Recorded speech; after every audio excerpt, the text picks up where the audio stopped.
멈추시지 않네. 하나님은 새 일을 하시네. 비록 내게 보이지 않아도, 비록 내게 느껴지지 않아도, 하나님은 멈추시지 않네. 하나님은 새 일을 하시네. 내게 보이지 않아도, 비록 내게 느껴지지 않아도, 하나님은 멈추시지 않네. 하나님은 새 일을 하시네.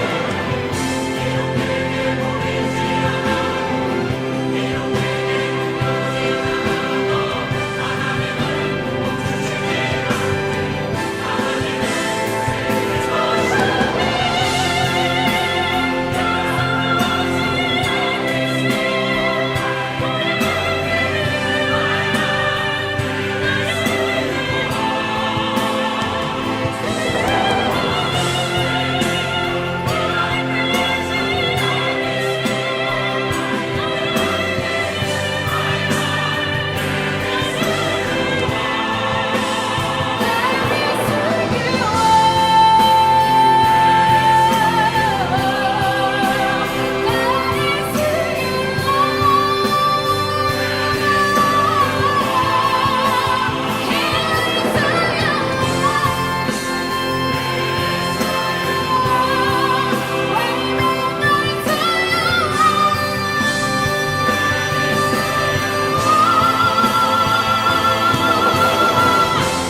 샬롬, 주님의 평강이 여러분과 함께하기를 기원합니다. 오늘 성경 읽기와 말씀 묵상을 통해 하나님의 말씀을 깨닫는 지혜와 기도하고 간구하는 모든 것들 위해 응답의 열매가 충만하기를 소망합니다. 오늘 성경 읽기 내비게이션은 사무엘하 시편 끼워 읽기 48, 49, 50편입니다. 제48편 고라 자손의 시 곧 노래. 여호와는 위대하시니 우리 하나님의 성 거룩한 산에서 극진히 찬양받으시리로다. 터가 높고 아름다워 온 세계가 즐거워하며 큰 왕의 성 곧 북방에 있는 시온산이 그러하도다. 하나님이 그 여러 궁중에서 자기를 요새로 알리셨도다. 왕들이 모여서 함께 지나갔으며 그들이 보고 놀라고 두려워 빨리 지나갔도다. 거기서 떨림이 그들을 사로잡으니 고통이 해산하는 여인의 고통 같도다. 주께서 동풍으로 다시스의 배를 깨뜨리시도다.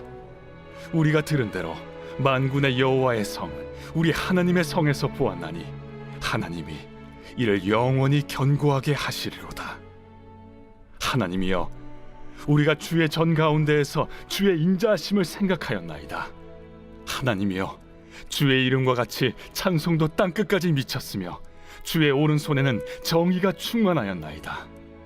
주의 심판으로 말미암아 시온산은 기뻐하고 유다의 딸들은 즐거워할지어다. 너희는 시온을 돌면서 그곳을 둘러보고 그 망대들을 세어보라. 그의 성벽을 자세히 보고 그의 궁전을 살펴서 후대에 전하라. 이 하나님은 영원히 우리 하나님이시니 그가 우리를 죽을 때까지 인도하시리로다. 제49편 고라 자손의 시 인도자를 따라 부르는 노래. 뭇 백성들아 이를 들으라. 세상의 거민들아 모두 귀를 기울이라. 귀천 빈부를 막론하고 다 들을지어다. 내 입은 지혜를 말하겠고 내 마음은 명철을 작은 소리로 읊조리리로다. 내가 비유에 내 귀를 기울이고 수금으로 나의 오묘한 말을 풀리로다. 죄악이 나를 따라다니며 나를 애워싸는 환난의 날을 내가 어찌 두려워하랴. 자기의 재물을 의지하고 부유함을 자랑하는 자는 아무도 자기의 형제를 구원하지 못하며 그를 위한 속전을 하나님께 바치지도 못할 것은 그들의 생명을 속량하는 값이 너무 엄청나서 영원히 마련하지 못할 것임이니라. 그가 영원히 살아서 죽음을 보지 않을 것인가. 그러나 그는 지혜 있는 자도 죽고 어리석고 무지한 자도 함께 망하며 그들의 재물은 남에게 남겨두고 떠나는 것을 보게 되리로다. 그러나 그들의 속생각에 그들의 집은 영원히 있고 그들의 거처는 대대에 이르리라 하여 그들의 토지를 자기 이름으로 부르도다. 사람은 존귀하나 장구하지 못하며 멸망하는 짐승 같도다. 이것이 바로 어리석은 자들의 길이며 그들의 말을 기뻐하는 자들의 종말이로다.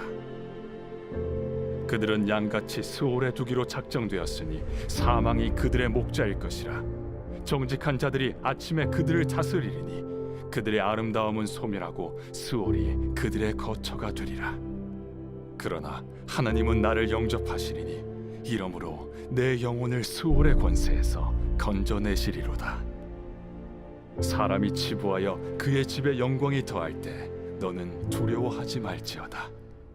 그가 죽음에 가져가는 것이 없고 그의 영광이 그를 따라 내려가지 못함이로다. 그가 비록 생시에 자기를 축하하며 스스로 좋게함으로 사람들에게 칭찬을 받을지라도 그들은 그들의 역대 조상들에게로 돌아가리니 영원히 빛을 보지 못하리로다. 존귀하나 깨닫지 못하는 사람은 멸망하는 짐승 같도다. 제50편 아삽의 시. 전능하시니 여호와 하나님께서 말씀하사 해 돋는 데서부터 지는 데까지 세상을 부르셨도다. 온전히 아름다운 시온에서 하나님이 빛을 비추셨도다. 우리 하나님이 오사 잠잠하지 아니하시니 그 앞에는 삼키는 불이 있고 그 사방에는 광풍이 불리로다.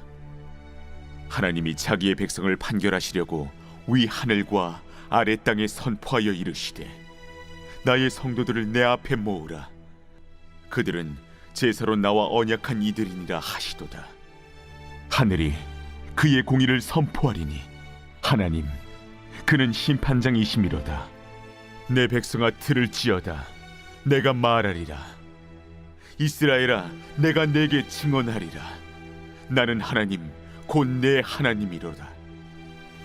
나는 내 재물 때문에 너를 책망하지는 아니하리니 내 번제가 항상 내 앞에 있음이로다. 내가 내 집에서 수소나 내 우리에서 순념소를 가져가지 아니하리니 이는 삼림의 짐승들과 무산의 가축이 다 내 것이며 산의 모든 새들도 내가 아는 것이며 들의 짐승도 내 것이미로다. 내가 가령 줄여도 내게 이르지 아니할 것은 세계와 거기에 충만한 것이 내 것이미로다. 내가 수소의 고기를 먹으며 염소의 피를 마시겠느냐. 감사로 하나님께 제사를 드리며 지존하신 이에게 내 소원을 갚으며 환난 날에 나를 부르라. 내가 너를 건지리니 내가 나를 영화롭게 하리로다. 악인에게는 하나님이 이르시되 내가 어찌하여 내 율례를 전하며 내 언약을 내 입에 두느냐. 내가 교훈을 미워하고 내 말을 내 뒤로 던지며 도둑을 본즉 그와 연합하고 간음하는 자들과 동료가 되며 내 입을 악에게 내어주고 내 혀로 거짓을 꾸미며 앉아서 내 형제를 공박하며 내 어머니의 아들을 비방하는도다. 내가 이 일을 행하여도 내가 잠잠하였더니 내가 나를 너와 같은 줄로 생각하였도다. 그러나 내가 너를 책망하여 내 죄를 내 눈앞에 낱낱이 드러내리라 하시는도다. 하나님을 잊어버린 너희여, 이제 이를 생각하라. 그렇지 아니하면 내가 너희를 찢으리니 건질 자 없으리라. 감사로 제사를 드리는 자가 나를 영화롭게 하나니 그의 행위를 옳게 하는 자에게 내가 하나님의 구원을 보이리라.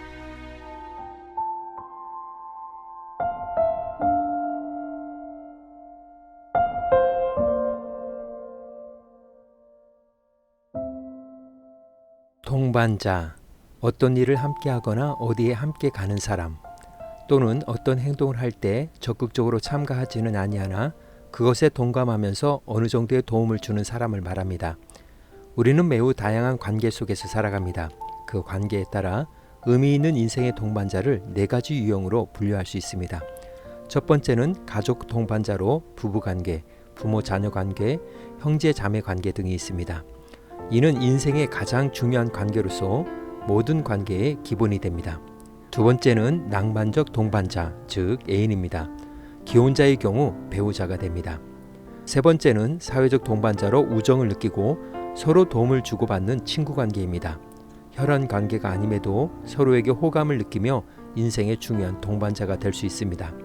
네 번째는 직업적 동반자로 직장 동료, 상사, 후배 등을 말합니다. 이 모두가 조화를 이루어야 행복한 인생이라 할 수 있겠습니다. 또한 나이가 들면 들수록 경제적인 부나 사회적인 지위보다도 그 사람의 인간관계, 즉 주변의 동반자가 어느 정도였는지가 그 사람이 얼마나 성공적인 삶을 살았는지를 보여주는 지표가 됩니다.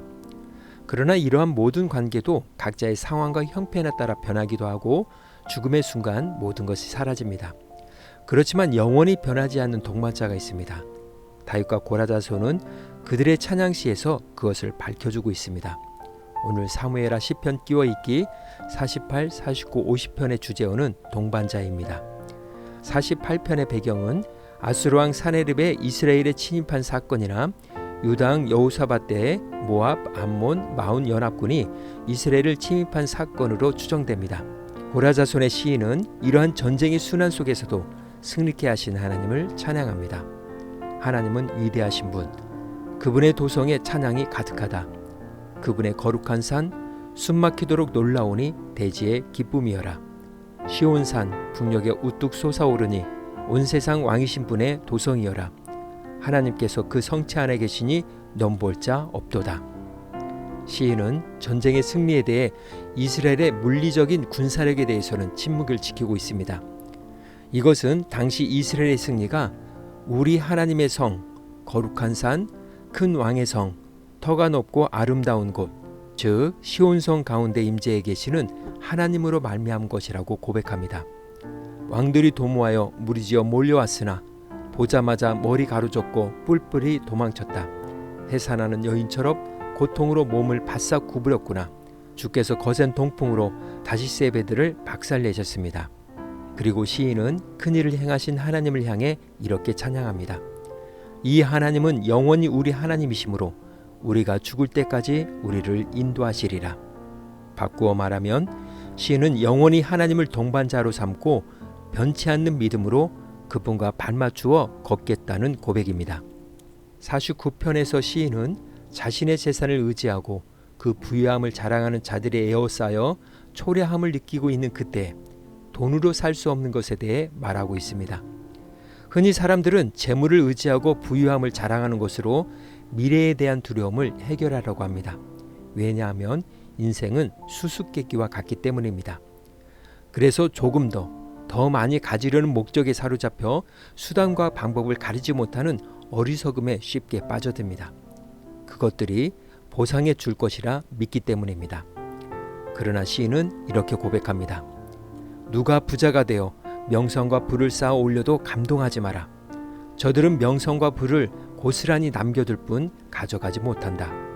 마침내 정상에 이르렀다고 생각하는 순간 사람들이 저들의 성공의 찬사를 보낼 바로 그 순간에 저들의 가족 묘지에 들어가 다시는 햇빛을 보지 못하리라. 사실 세상에서 가장 중요한 대부분의 것들은 돈으로 살 수 없는 것들입니다. 사랑, 자비, 친절, 용서, 영생, 천국 등이 그것입니다. 영생의 값은 오로지 하나님의 아들의 생명, 즉 우리 구주 예수님의 보혈뿐입니다. 시인이 찾은 마지막 수수께끼의 정답은 예수님이었습니다. 죽음이 모든 것을 삼켜버리지만 예수 그리스도의 죽음은 우리에게 모든 것을 주신다고 역설합니다. 그러므로 이웃이 가진 것을 쳐다보기보다는 하나님께서 내게 거저 주시는 것을 볼 수 있어야 합니다. 50편에서는 하나님은 재물을 열심히 바치면 하나님의 환심을 살 수 있으리라 여기는 이들의 모습을 보여줍니다. 내가 어찌 너희의 초우등 황소를 바라겠으며 너희 가축 가운데 더 많은 염소를 바라겠느냐. 숲속에 있는 모든 동물이 다 내 것이고 목장의 가축이 다 내 것이며 산의 새들도 다 내 것이고 들에 있는 모든 짐승이 다 내 것이다. 내가 배고프다 한들 너희에게 말하겠느냐. 온 우주와 거기 가득한 것이 다 내 것이다. 그런데 심판자 되시는 하나님은 그들의 예배나 제물에 대해서는 책망하지 않으시고 오히려 도덕주의로 윤리적인 생활을 하며 신앙적인 규범을 잘 따라 살기만 하면 하나님께 호의를 베푼 셈이니 주님 쪽에서 무언가로 갚아주실 책임이 있다는 식의 위선적인 신앙을 지적하십니다. 내가 이런 일을 행하여도 내가 침묵을 지켰더니 내가 나를 너와 같은 자로 생각하였다. 주님을 신뢰하는 이들은 하나님을 높이며 그분이 베푸신 구원을 온 세상에 드러내는 감사하는 삶으로 반응해야 합니다. 다윗은 이렇게 반응했습니다. 하나님은 나의 목자, 내게 부족한 것이 없습니다. 그러므로 벌떼처럼 달려드는 적들을 두려움 없이 맞습니다. 내가 죽음의 골짜기를 지날지라도 두려울 것이 없으니 주께서 나의 동반자 되시기 때문입니다. 그러므로 내 사는 동안 날마다 주님과 동행할 것이며 나 하나님의 집으로 돌아가 평생토록 동반자 되시는 주님과 그곳에서 살겠습니다. 오늘 구약성경 읽기 내비게이션은 사무엘하 시편 끼워 읽기 48, 49, 50편 동반자였습니다. 이 시간 기도의 자리로 나아갑니다. 고라 자손들의 찬양처럼 예수님이 우리의 동반자 되신다는 사실이 얼마나 복된 소식입니까? 그러므로 다윗처럼 부모마저 나를 버리고 민족들이 나를 버렸다 할지라도 여호와께서 나와 동행해 주시니 내게 부족한 것이 없습니다. 그러므로 내 사는 날 동안 영원토록 주님의 발걸음에 맞춰 걷겠습니다. 라는 다윗의 고백이 나의 고백이 되기를 바라며 기도의 자리로 나아갑니다.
사랑의 하나님, 다윗의 고백이 나의 고백이 되며 고라 자손의 찬양이 나의 찬양이 되기를 소망하며 오늘도 믿음의 발걸음을 내딛사오니 동행하여 주시고 복 있는 자의 길을 걷게 하옵소서.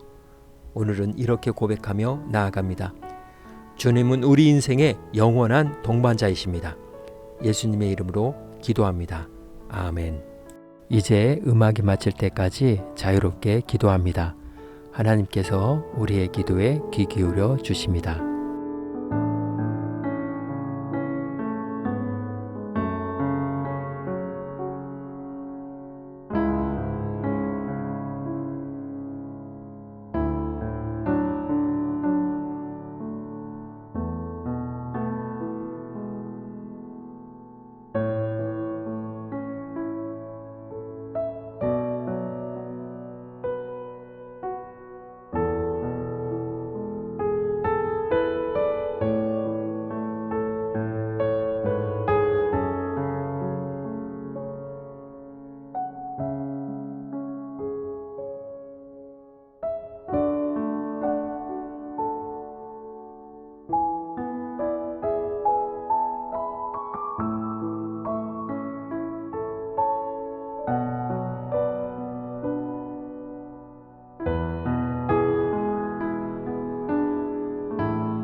우리의 기도를 들으신 하나님께서 오늘도 동행하십니다. 주님 안에서 성령의 새 역사를 써내려 가시길 축복합니다.